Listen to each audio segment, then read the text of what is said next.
Moin, and welcome back to another episode of Design Gossip. I hope everyone has a wonderful evening, morning, or whatever time it is for you. Today we will talk about the favorite weapon in Nightreign. So you have multiple characters in Nightreign, and all of them, or most of them, have a favorite weapon. What this means is they have a weapon that gets a unique moveset, and the character identity is kinda tied to this type of weapon. Okay, so we will, as always, talk a bit about the feature in general, then the expected design purpose. In this case, we will talk about some of the problems and potential changes we could make to this feature to, well, iterate on what it's giving to the game as a whole. Okay, we talk about the feature in general. So each character in Nightreign has individual stats which ties them towards a specific direction. For example, this character Wilder is strength and dexterity focused, and this gives him a wide array of weapons that will work well for this character. So the daggers are usually more in dexterity focused, and then straight swords are like a combination of both strength and dexterity. Great swords are the same. And then we have rapiers, which are more towards the dexterity, and heavy weapons, which go more towards the strength direction. Wilder will be able to use all of these weapons well. He's particularly good for the weapons that use both stats, but kind of you use just the best weapon that you can find. Other characters focus on different stats, so they will have a different draw of weapons that just work well with them. This also extends to spells and other game abilities, so kind of what abilities and spells your character wants to use relates to the stats the character has. Then each character also comes with a set of abilities. In this case, Wilder has this grappling hook, which allows him to jump around or hook enemies towards him, or larger enemies, like himself towards larger enemies, or you can get someone and then slap him. Yeah, like disconnect with this guy real quick. So each character has an ultimate ability. For Wilder, this is this large explosion, but each character has one that matches the character. But most importantly for this video, each character has a weapon that's specific to them. For the Wilder, these are great swords. And what it means to have characters that are specific to them is they have unique attack animations and unique movesets for these weapons. So this is how a Wilder attacks with a greatsword. And if we switch to another character, say we take the Raider, and we give this character a greatsword, take the same one, then we will see that this is a different attack pattern. So different moves will result in different swings. So the idea here is that we generate more identity for each character. The Raider, on the other hand, has a similar thing for effectively any of the heavy weapon category weapons, except for the giant swords. Let me give you a hammer, not an axe. Yeah. So he has these like wild swings that he performs with these types of weapons. And if we go back to a different character more suited for these weapons, we will see that we get a completely different moveset. Again, it's like this would be the standard moveset now. Let's take the same weapon again. That cleaver. See that we have these like downward slabs now instead of these wide arching swings. So the idea here is to give more identity to each of the characters, so by having them focus on specific weapons. And in addition to this, this will also, so the favorite weapon of a character will also be the type of weapon the character will find most frequently when just exploring the game. So you will get offered more of the weapons that actively suit your character. So let's talk quickly about the design purpose of the entire thing. So as mentioned before, this is about identity, or a lot of this is about identity. So the idea here is that we have characters that come with specific weapons, and this weapon defines the style of that character. So I'm just going to the ropes to show a few things. So if we look at the Guardian, his favorite weapon is the halberd. So he has a special moveset for this halberd, but most interestingly for this character, each character can perform a heavy attack after blocking something, but the Guardian can use halberds to perform a charged heavy attack after that. So you can hold the heavy attack button down and then you perform an extra powerful attack. This is something no other character has. And the Guardian only has this as long as he has access to a halberd. So if we go for something else like this, well, let's go for a greatsword for this again. So we now get the normal guard counter animation that every character has, that just is the instant swing. And again, here for the Guardian, once you have a halberd, you are way more in your element for, well, more in your element in terms of what the game encourages you to use. So the identity of this character is using halberds to its most degree, and then this gets combined with the shield because this is how you get guard counters. So the other benefit that we get out of all of this is something for newcomers to the game.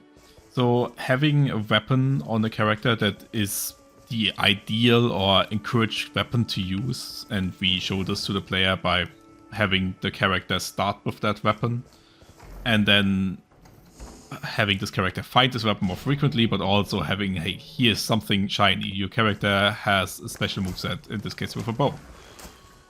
And you get these like triple shots, and no other characters can have that, so you're encouraged to pick that up.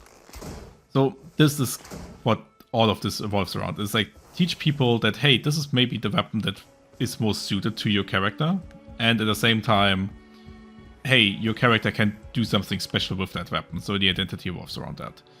But in specifically Elden Ring Nightreign, this generates a few issues. The first of this is the thing that's most noticeable on the Raider. The Raider does not necessarily deal more damage with these weapons, ignoring the fact that his stats work best for them. But the moveset is not really changing the damage numbers. But the moveset is way slower than what other characters have. And this results in the Wilder, for example, being a better heavy weapon user than the Raider in most cases. It can just swing more in the same time.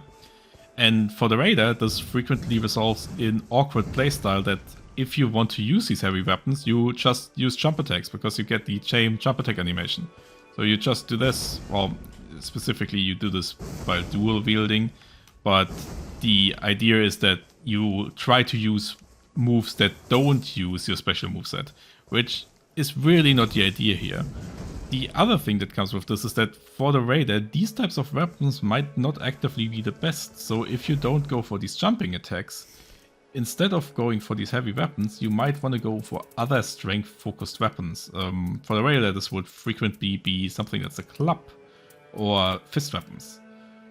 These will also work well with the strength scaling of the Raider, but they will not have the moveset that slows you down. So instead you can attack similar fast, but you still get your damage scaling out of that. But this makes it way harder and way less intuitive for newer players. So you have the character that's built around these big swinging weapons, but if you actively want to play the game well, you are disincentivized from using that. And this is kind of a shame. This comes in for other characters as well, where they have a weapon that's kind of the perfect stat weapon for you. So we stick for the Raider for that. Like if you are a strength-focused build, you want these heavy weapons. It's just that fist weapons and clubs also work with that. And if you're now in a situation where these heavy weapons are no longer really what you want to go for, but these are also the weapons that the game gives you most frequently, and they like sum up a large amount of the weapon pool that you could have access to. This puts the character in a weird position where it feels like the specific gimmick of that character with these weapons that he gets in new movesets is holding him back. So there's like a feel bad situation, but it also makes it way more specific for this character to find good weapons while you're on the run. The next thing with this is that, well, let's pick a few great swords here. So say we take a Bastard Sword and we take a Lothric Knight Sword. So these great swords have different movesets. So this is my light attack, and then we have these swing heavy attacks. But the Lothric Knight Sword will have the similar night attacks, but alright, I should pick a different one. This was foolish. Give me a Claymore. Okay. So the Claymore has the stab attack instead. So different weapons in this game come with different attack patterns. But for the character that has the specific weapon set up, all of these weapons will behave the same. So let's pick Claymore once again. And we can see that our stab is now again this horizontal swing, which is faster for the raider than the normal horizontal swing for most great swords. For the wilder, but you don't get different movesets. And again, this is like for a game that you play over multiple rounds where you wanna get new experience every time you play. It's somewhat annoying that the weapon that you encourage to pick up the most is also the weapon that always behaves exactly the same, regardless of which one you pick up. So it diminishes variety in the place that the game wants to have the most variety for each character. And the other thing is that, for example, if we look at the Duchess, the Duchess optimizes around daggers. So she has this really fast dagger moveset. There are also a few cool gimmicks here which you can make, where you can have this moveset in the offhand, which is something that the game usually tries to like have reduced effectivity with, but like having cool offhand attack patterns are cool things that you like. This opens up few strategies and other like attack patterns. So she has loads of things that evolve around the dagger. She even has a few like special abilities that evolve around that. But if you look at her stat blocks, you realize that she's also really good at casting spells. And again, this is like obviously not as much of an issue for experienced players. It's more of a new player trap, but it distracts from the fact that you could play in different ways with this character. So while this gives players good starting point, it also pushes them into a niche, and it becomes harder to like go free and just play with the things that you find. And the next thing is, and this now puts all of the previous steps in motion, is the fact that you always get the same moveset on your favorite weapons, even so different weapons of that class could have different movesets. The fact that you get more of these weapons offered, and the fact that your stats are usually streamlined for these weapons, or at least for many of the characters, encourages players to play in a very similar way over a large number of matches. And this can make the game feel way more stale than if they would just not have had that feature. Okay, let's talk a few potential changes that we could make. Because the fundamental concept here that we have class identity tied to a weapon and the play pattern is clearly interesting, right? So how about we don't change the entire moveset, but just one attack, right? For example, if we just change the basic attacks or the light attack pattern, but keep the heavies, then we would keep most of the unique movesets intact. So players would still find different weapons with different move patterns, but you still have the unique attack chains that you have for your basic attacks. And this could extend to running attacks and rolling attacks. Now, this would make us less unique in terms of how these weapons are used, but like unique per character. But it would make each weapon feel more unique for that character, and might also come up with a few cool combinations with, hey, having this attack pattern with this other heavy attack gives you that and that advantage. Then we could also have these attack patterns not tied to weapons themselves, but to relics, something that we've talked about in the last episode. So we have the ability to change our character stats and abilities to some degree using these additional stat boosting items before each mission, and maybe these movesets could be just part of that. So it's like something that boosts dagger attack and it also changes the attack pattern in this case. Then any character could take advantage of this, but the unique playstyle would now relate to a character build instead of the character itself. And they could still be character specific if we want that.